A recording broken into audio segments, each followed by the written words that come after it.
Mirë se erdhe në botën ku askush nuk është i pafajshëm. Sekrete shqiptare, vendi ku rrëfimet më të thella, më të ndaluara dhe më të pathëna të shqiptarëve marrin zë. Na bëni subscribe për histori të ndryshme.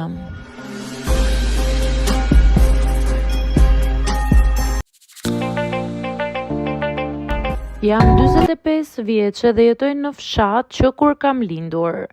Jeta këtu nuk të falë shumë, por të mëson gjithçka. Çdo gjë që kam sot e kam fituar me punë.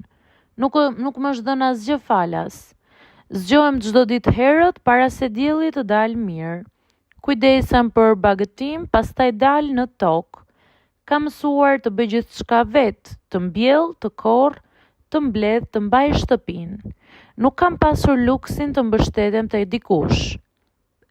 Kam qenë e martuar dikur, por ajo histori nuk përfundoi siç e kisha menduar. U ndam dhe secili mori rrugën e vet. Që nga ajo kohë u mësova të mos pres më asgjë nga askush.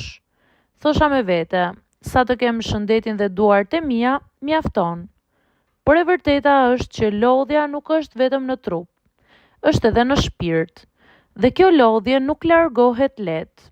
Ishte fillimi i verës kur ndodhi ajo që nuk e harroj. Kisha mbjell jonxhën dhe kishte ardhur koha për ta mbledhur.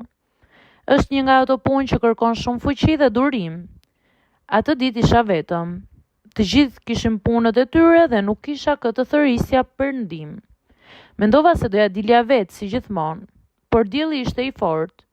Toka e thatë dhe puna më e rëndë se sa e kisha parashikuar. Orët kalonin dhe unë po lodhesha gjithnjë e më shumë. Duart më ishin bërë të rënda, shpina më dhemte dhe fryma më merrej. Në një moment u ula në tokë. Lash gjithçka dhe thash me vete. Sot nuk ja dal dot. Nuk më kishte ndodhur shpesh ta pranoja këtë humbje. Por atë ditë e ndjeva. Dhe pikërisht atë here dëgjova një zë nga pas. E pas ke marrë gjithë barrën vet. U ktheva dhe ishte pikërisht komshiu im. E njëja prej vitesh. Jetonte disa metra më tej ma ta ngardhit. Ishte burr i qetë, i mbyllur në vetvete gjithmonë në punët e tij.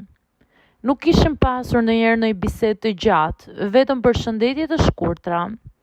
Por si gjithmonë, i thash duke u munduar të buzëqesh. Ai më pa për disa sekonda. A të ndihmoj pak? Më tha. Nuk e di pse, por për një moment hezitova. Ndoshta nga zakoni për të bërë gjithçka vetë. Ndoshta nga krenaria, por pastaj thash, po nëse s'të prish punë, nder më bën. Ai nuk foli më, mori veglat dhe filloi punën. Ajo që më bëri përshtypje ishte qetësia e tij. Nuk fliste shumë, nuk bënte zhurmë, por punonte me një ritëm të saktë dhe të qëndrueshëm. Brenda pak kohe, puna që më dukej e pamundur filloi të marrë formë. Unë ngrita dhe fillova të punoja bashkë me të. Fillimisht në heshtje, pastaj me pak fjalë. Më pyeti për bagëtin, për tokën, për vitin si kishte shkuar. Unë e pyeta për të. Më tregoi që jetonte vetëm prej kohësh, puna ishte e vetmja gjë që e mbante të zënë. Nuk i pëlqente shumë të fliste, por i pëlqente të ndihmonte. Nuk e di si ndodhi, por u ndjeva me fat. U ndjeva dhe shumë rehat. Sikur nuk isha nevojë të shtiresha. Ai më kuptonte për shumë fjalë. Kur mbaruam, dielli po perëndonte. Pash fushën dhe nuk e besoja që kishim bërë gjithë atë punë. Nuk doja dilja pa ty, i thash. Ai buzëqeshi lehtë. Doja dilje, por do lodheshe më tepër. Ajo fjali më mbeti në mendje. Ishte e vërtetë, jo vetëm për atë ditë, por për gjithë jetën time. Që nga ajo ditë ai filloi të vijë më shpesh. Ndonjëherë për të më ndihmuar në punë, ndonjëherë vetëm për të kaluar. Po shikoja mos kishte nevojë për ndonjë gjë, më thoshte. Dhe unë e dija që nuk ishte vetëm për punë. Filluam të flasim më shumë, të ndajmë histori, të qeshim për gjëra të vogla. Dal nga dal prania e tij u bë pjesë e ditës time. Një ditë ndërsa po pinim kafe në obor, ai më tha: "Ti je mësuar të bësh të gjitha vetë, por nuk do të thotë që duhet." E pash gjatë. Askush nuk ma kishte thënë këtë më parë. Për herë të parë nuk kundërshtova. Thellë brenda meje isha lodhur duke qenë gjithmonë e fortë. Me të nuk kisha nevojë të isha. Nuk ishte një dashuri që shpërtheu me një herë. Ishte diçka që u rrit ngadalë. Në heshtje në ato momente të thjeshta, një ndim në fush, një kafe në obor, një bisedë pa nxitim. Dhe pa e kuptuar, u dashuruam. Sot kur e kujtoj atë ditë më duket e pabesueshme. Unë dola në fush për të mbledhur Jonxhën dhe u ktheva me diçka shumë më të madhe. Ndonjëherë, jeta nuk të ndryshon me gjëra të mëdha, por me një njeri që të afrohet qetë dhe të thotë: "A të ndihmoj pak?" Mirë se erdhe në botën ku askush nuk është i pafajshëm. Sekrete shqiptare, vendi ku rrëfimet më të thella, më të ndaluara dhe më të pathëna të shqiptarëve marrin zë. Na bëni subscribe për histori të ndryshme.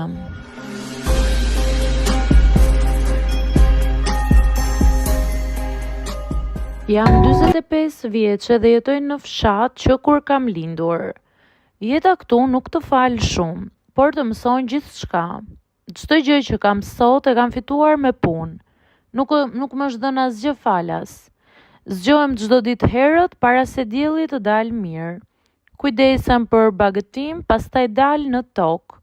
Kam mësuar të bëj gjithçka vetë, të mbjell, të korr, të mbledh, të mbaj shtëpinë. Nuk kam pasur luksin të mbështetem te dikush. Kam qenë e martuar dikur, por ajo histori nuk përfundoi siç e kisha menduar. U ndam dhe secili mori rrugën e vet. Që nga ajo kohë u mësova të mos pres më asgjë nga askush. Thosha me vete: sa të kem shëndetin dhe duart e mia, mjafton. Por e vërteta është që lodhja nuk është vetëm në trup, është edhe në shpirt. Dhe kjo lodhje nuk largohet lehtë. Ishte fillimi i verës kur ndodhi ajo që nuk e harroj. Kisha mbjell Jonxhën dhe kishte ardhur koha për ta mbledhur. Është një nga ato punë që kërkon shumë fuqi dhe durim. Atë ditë isha vetëm. Të gjithë kishin punët e tyre dhe nuk kisha këtë thërisja për ndihmë. Mendova se doja dilja vetë si gjithmonë, por dielli ishte i fortë.